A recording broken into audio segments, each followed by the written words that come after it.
This is a demo of in-sensor analytics, which can be utilized for significant amount of energy savings in large sensor network, thereby increasing the overall battery life. In this video, we primarily focus on anomaly detection and data compression as two modalities of in-sensor analytics.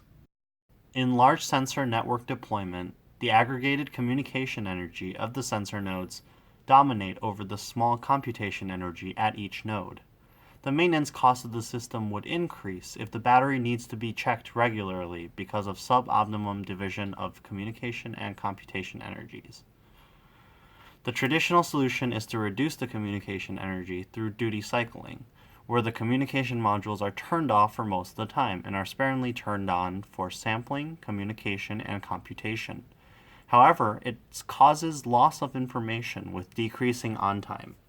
For example, a sensor node which samples and communicates data for 5% of the time loses 95% of the information.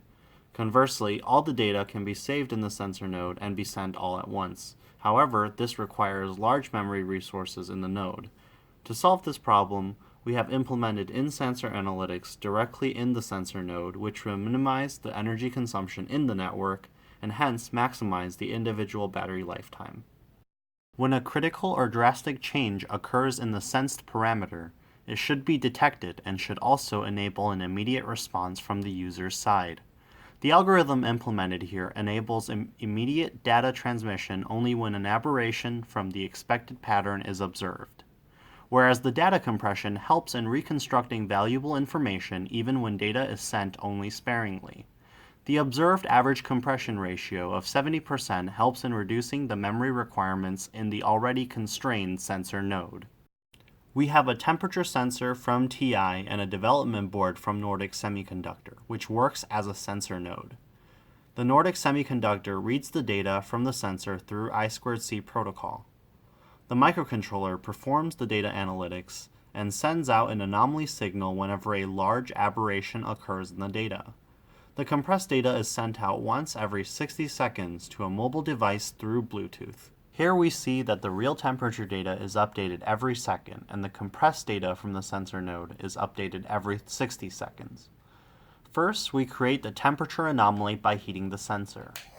We can see that as the temperature increases above a certain threshold, an anomaly is detected. This information is shown in the mobile device. The display is real-time, which plots both continuous data and compressed data from the sensor node every 60 seconds. The compressed data is shown in red, while the continuous data is shown in blue. The correlation between continuous data and compressed data is more than 99%, while the compression ratio is about 70%. Due to the implemented in-sensor analytics, the observed energy saving per node is about 40 times, without losing more than 1% of the information. The in-sensor analytics developed here would enable multiple applications such as smart agriculture, biosensing, implantable analytics, and connected IoT systems.